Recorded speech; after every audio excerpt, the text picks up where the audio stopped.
Hello and welcome to this review of a game that features the Windmill.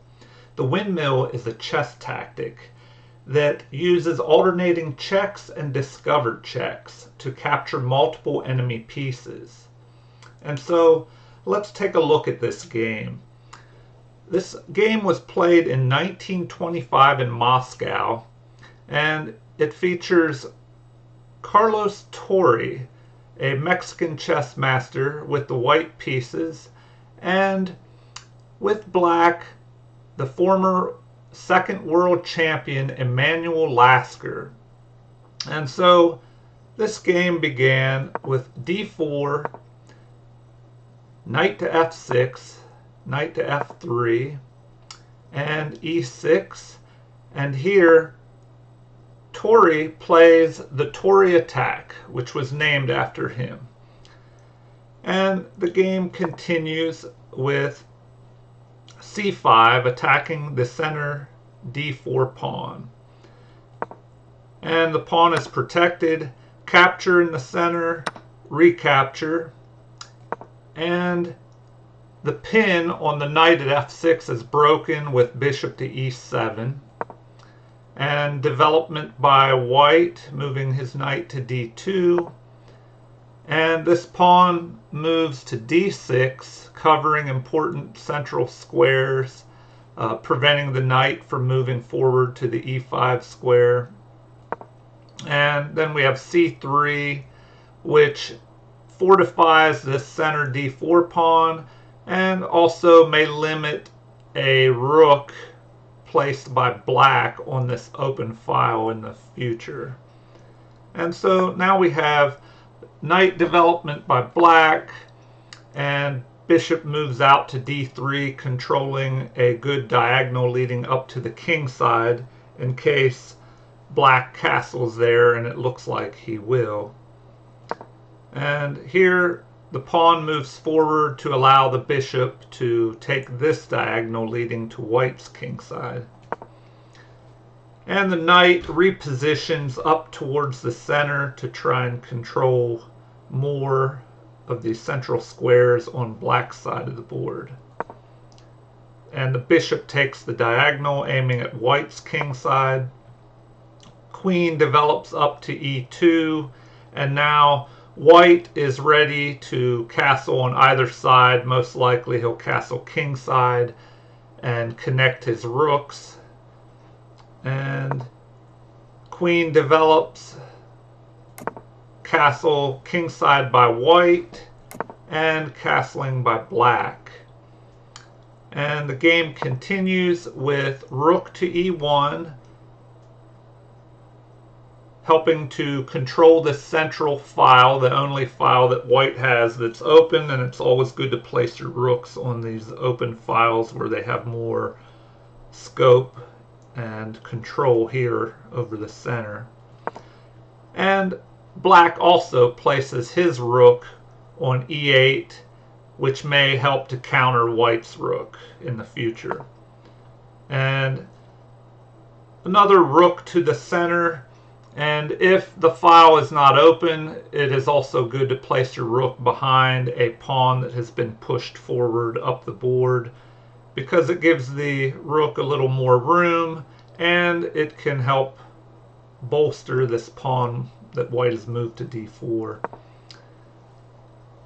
And the knight repositions.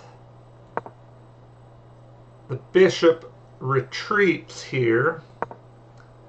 And we have this knight moving into the center by black. And now white repositions his knight up towards black's king side to try and get some type of attack going against the black king. And here we have the knight being chased away by this b5 pawn. So the knight retreats, now attacking this pawn with both pieces, the bishop and the knight. So the pawn moves forward, attacking white's pawn on c3. And we have an exchange. The knight captures. And now the knight is attacking this bishop and the pawn. This bishop could retreat here and instead white moves forward, threatening an attack on this h7 pawn, and black may be starting to get a little worried about all these white pieces piling up and aiming here towards the king side. And so black tries to relieve some of the pressure by exchanging off white's knight for his bishop, but we still have 3 white pieces all aiming at black's king side. And here again, the knight captures, trying to relieve some of the pressure by exchanging off some of these attacking forces. Recapture by the rook, and now this rook from here could swing over and help in a potential attack, possibly up the h-file or to the g-file, but from here the knight has more mobility and it can help in this attack. And so the game continued with queen to a5, now threatening mate here on e1, and also attacking along this 5th rank. So if the bishop moves, the queen will be under attack. And so here white attacks the queen, possibly trying to pull this queen out of position so it cannot control this 5th rank, and it blocks this checkmate threat. Instead of capturing the pawn, black moves closer to his king side, and he must be worried with all these white forces piling up towards the king side. And here white brings this rook to bear down on the king, and in response we have this pawn move. And so here this move it begins the trouble. Actually, it's the first move in the trouble that is headed towards black, excuse me. And so let's see what white does here. White brings in his knight, threatening a fork here. And now black has to be very careful with his next move. According to the computer, the evaluation is pretty equal here. And it shows that the king, or excuse me, black needs to move his queen closer to his king and help attack this queen and help defend his king side. And he has multiple options here that keep the game pretty even. But in this position, queen to d5 was played, and we see that that swings the game into white's favor. And we will see how this continued. So we have knight to e3, further chasing and attacking this queen. The queen retreats to b5. And now we have the lead up to this windmill tactic finally. Sorry if that took a little bit long there to get to this windmill, but I thought this was an interesting game that was worth going over and seeing how these two great players from the past played this out and how it led up to the windmill. And so bishop to f6. And with this move, the game is clearly swung into white's favor. He leaves his queen open here to capture, and that's what black does. And now the windmill tactic will commence here, and we'll see how this works. So white wants to alternate with checks and discovered checks, and while he's doing this, he's able to capture multiple enemy pieces, and this is how the windmill works.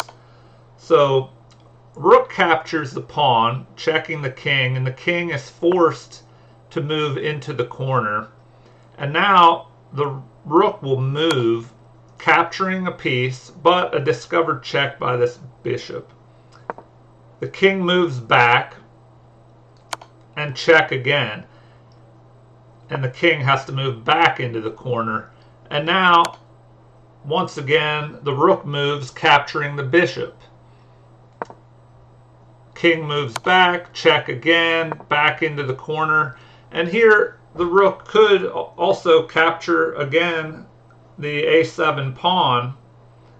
But in this game, he probably felt that if he captured this, it would just open up black's rook to a counterattack down the a file. So by leaving that pawn there, it keeps the position closed and reduces the mobility of this a8 rook. And so the game continued with another discovered check. And now white will recapture his queen. So recapture, and black plays on, but he is already behind in this position. He will recover a piece here. He's attacking. He has this little fork here, attacking both the rook and the bishop. So he will regain the piece, but he's still behind here. With this capture of a pawn, now we have 3 pawns to black and 6 pawns to white. So probably here black should have resigned, but I imagine he was frustrated at falling into this windmill tactic, and so he plays on further just to see what white will do. But white plays solidly here. We have a check, the king moves back, and check again, king move. This pawn fortifies the b4 pawn from this rook's attack. Another attack on the pawn, exchange of pawns there, but it's no use here. Black tries to play on a little bit and see if he can gain some type of counterplay, but white puts up a solid defense. And here with this g3 pawn push, the game ended with black resigning, and I believe that was an interesting game, and it contained the windmill tactic, which doesn't come about very often, but it is worth learning and maybe trying to see if you can pull off a windmill tactic yourself. So good luck. I hope you're able to use the information on the windmill and hopefully use it in some of your games if possible. And I hope you enjoyed this video. If you have, please like and subscribe, and leave any comments on what you thought of this game, anything you would like to add. Thank you and have a great day.